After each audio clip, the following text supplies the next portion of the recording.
저도 많은 분들이 자신이 원하거나 또는 목표로 하고 있는 기업에 입사하기 위해 자신과의 싸움을 계속해 나가고 있을 겁니다. 그런 분들을 위해 간단하게 도움이 될 만한 말씀을 드리려고 하는데요. 사람은 누구나 감정을 가지고 있기 때문에 어떤 기업에 입사를 준비하면서 불안한 마음과 두려운 마음이 당연히 들 수밖에 없습니다. 하지만 여기서 중요한 거는 그런 두려움과 불안한 마음을 어떤 나를 더 개발시키거나 또는 앞으로 나아가게 하려는 에너지원으로 활용을 해야 되지, 그런 두려움과 불안함이 너무 커져서 오히려 면접 준비를 하거나 입사 준비를 하는 데 있어서 더욱더 악영향을 미치게 되는 경우가 많이 있습니다. 제가 이 컨설팅을 하면서도 그런 유형들을 정말 많이 보는데요. 가장 대표적인 게 너무 걱정이 많아서 지금 당장 해야 될 일을 하지 못하고 먼 미래에 발생하거나 또는 발생할 가능성이 별로 없는 것까지도 미리 준비를 하고 대비를 하시는 분들이 있습니다. 하지만 면접은 물리적인 시간이 제약이 되어 있거든요. 언제 어디서나 원할 때 면접을 볼 수 있는 게 아니라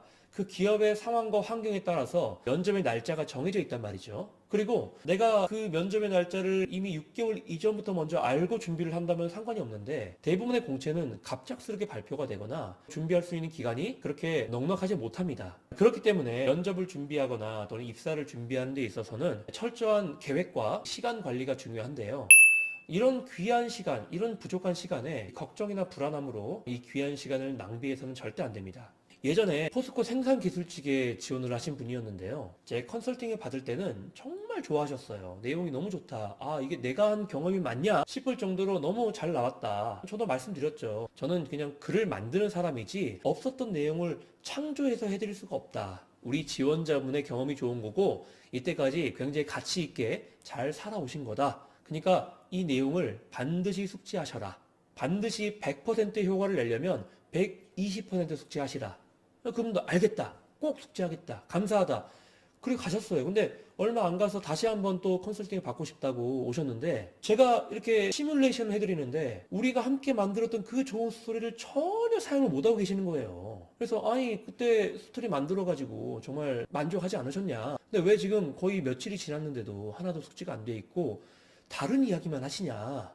그랬더니 자기가 우연찮게 현재 이 재직하고 계신 분을 만나서 도움을 청했더니 자기가 갖고 있는 이런 얘기보다는 이러저러한 이야기를 하는 게 더 도움이 될 것 같다 라고 말씀해 주셨다는 거예요. 물론 재직자의 말이니까 일리가 있죠. 도움이 될 수 있는 말이죠. 하지만 본인이 그 재직자가 아니란 말이에요. 사람과 사람 다 달라요. 그죠? 그 사람이 갖고 있는 이미지도 다르고 그 사람이 갖고 있는 강점도 다르단 말이에요.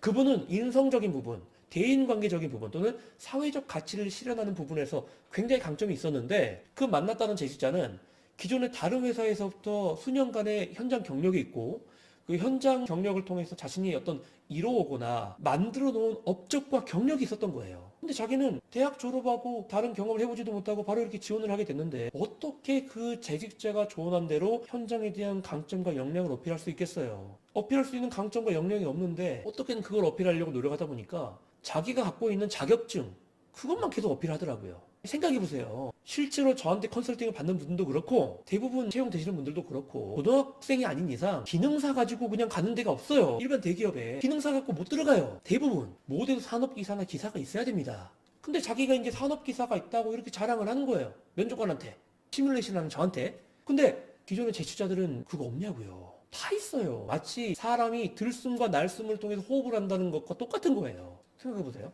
당신의 강점이 무엇입니까? 네, 저는 이족 보행을 할 줄 압니다. 본인만 이족 보행하냐고요. 모든 사람들이 이족 보행을 하죠. 다른 재직자들의 선배들은 원숭입니까? 사족 보행을 합니까? 아니란 말이에요. 그 면접관 당연히 어떻게 생각하겠어요?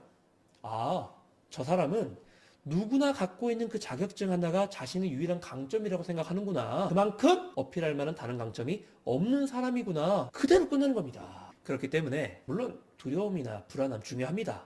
오히려 나를 더욱더 채찍질하고 더 집중력을 가지고 면접을 준비하게 할 수 있는 긍정적인 힘으로 작용할 수 있어요. 하지만 이게 너무 지나치면 오히려 나를 올가매고 나를 한 발자국도 못 움직이게 하는, 그리고 현실에서 회피를 하게 만들어버리는 그런 위험한 감정이 될 수도 있습니다. 물론 힘드실 겁니다. 얼마나 쉽지 않은 세상이에요. 경쟁은 날로 치열해지고 경쟁자들의 스펙은 날로 높아지고 있습니다. 그럴 때일수록 우리가 정신을 단단히 차리고 내가 갖고 있는 나만의 강점을 좋은 구조로 활용해서 어필할 수 있도록 노력하시는 게 가장 중요하다고 할 수 있겠습니다.